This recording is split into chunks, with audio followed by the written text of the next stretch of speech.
What we're trying to do is force a no vote to where they have to go back and negotiate and ask us for what we need. Here's Scott Wilson. You probably got emails from him by way of Henry Kinji. We're trying to unify, figure it all out. He's a plethora of information. David Jolliffe earlier basically said what the producers gave us to confuse us is, oh, stunt coordinators are covered. They're not covered. What they're getting is a piece of the pie, just like Beijing. It costs the producers nothing. What they're doing is basically downsizing the credibility and the job performance of your stunt coordinator doing primetime TV. Hey guys, here's a Scott Wilson. If you like to speak.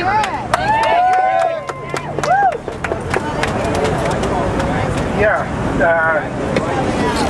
where to start? I was talking to someone the other day who said, a reporter, who was saying, do you think you could get a better deal?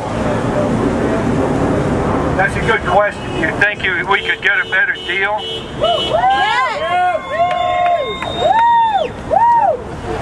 And I said, that is a good question, but it's the wrong question. The question is, if these proposals are approved, will we be able to make a living? Right. That's the question. And I believe when you look at all the proposals that they're putting out, the answer is going to be no for everyone that is below star level. If you're going to be losing 50 to 66%, 75% for me. 75% of my income is residual right now. 75% of her income is residual right now. She'll be losing it. In one area, one identifiable area, you can talk next, I want to hear that. In one identifiable area, and move over from network television to streaming, we will be losing 50 to 66% of our income. That means there will be no contributions to your health coverage. Thousands of our members will be knocked out of health coverage. There'll be no contributions to your pension plans. Down the road, when you get to be my age, you're going to say, ouch, what happened? There are other areas that are just as bad. One area below $15,000 a minute would be non-union. Did you hear that? Non-union. That means there will be no residuals, there will be no pension and health benefits on those shows. None. It is a union-busting proposal. It's building a talent pool that does not employ our services. If they hire someone who is a member of the Screen Actors Guild, then that show will become a signatory show, which means they won't be hiring us. They'll be hiring people who are not members of the Screen Actors Guild. It will put us out of work. You can make a damn good movie for less than $15,000 a minute. I've been in several of them, and I'm sure you have too. And I'm going to produce one. Who's going to produce one? Guys, the bottom line is everybody knows that anything can be done if we look at it and we push hard enough. What it woke up my eyes is the once that everything starts going to the World Wide Web, every English-speaking country is going to be paying for advertising on the World Wide Web. The powers that be that we're dealing with, basically the producers, the AMPTP, are looking 20 and 30 years ahead.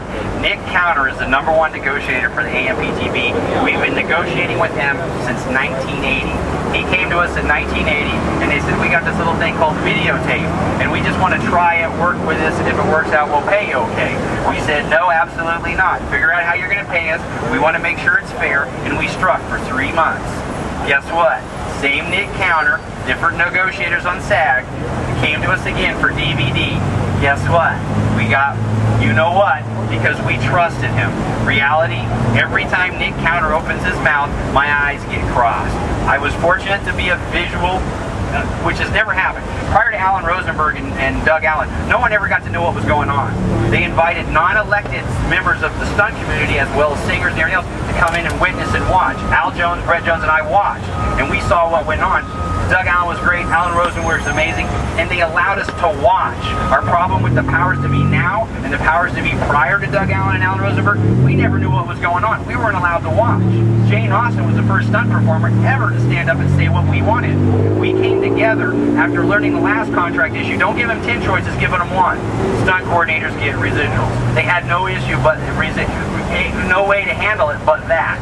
So we have to come together, realize they're using 28 years of knowledge of negotiating with us to take away our money. The bottom line is May 5th, there's going to be a stunt caucus. It's going to be 6:30 at night. I know it's Cinco de Mayo.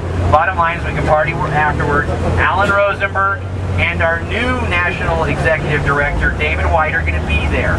The RNED does what he's told by the National Board. That's 71 people. And once you start seeing how little they work, you're going to realize you've got to get involved. I know when you're chasing work, it's hard to run for an office, so I got answers for that later. Everybody knows Gil Combs. Everybody knows he took a medical retirement. Everybody knows his pension is very much to him. He's going through some things right now. We need to get him on the board. Everybody knows Jane Austen. She's been around for 7 years. She's on 9 committees. She's chairman of a bunch of stuff. She does 100 hours a week. I don't care, politically correct or not, people like Scott Wilson, Ken McCord, David Jollop, there's a bunch of them we need to get behind. None of this can happen unless we go into it as a group. So remember, May 5th is a big caucus. We're going to be here every Thursday for this hour and a half. You know where the bikes come in, join them. I'll be on the bike next week. And we're going to be gone by 1:15-ish, or, you know, the bikes leave at 1:15, and we'll be out here. Short, sweet, get to the point. We'll have an informational meeting like this for about 10 or 15 minutes.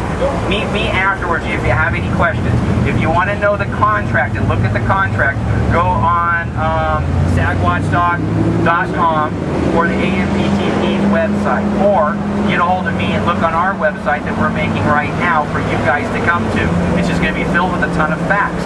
It's shocking. It's like that letter that came out 2 years ago. It's the fact that we never got a chance to give a strike off it. We have to get involved. And your vote counts, like I say, about 113 non-voters. So it's big. All right? Everybody want to get together for a picture?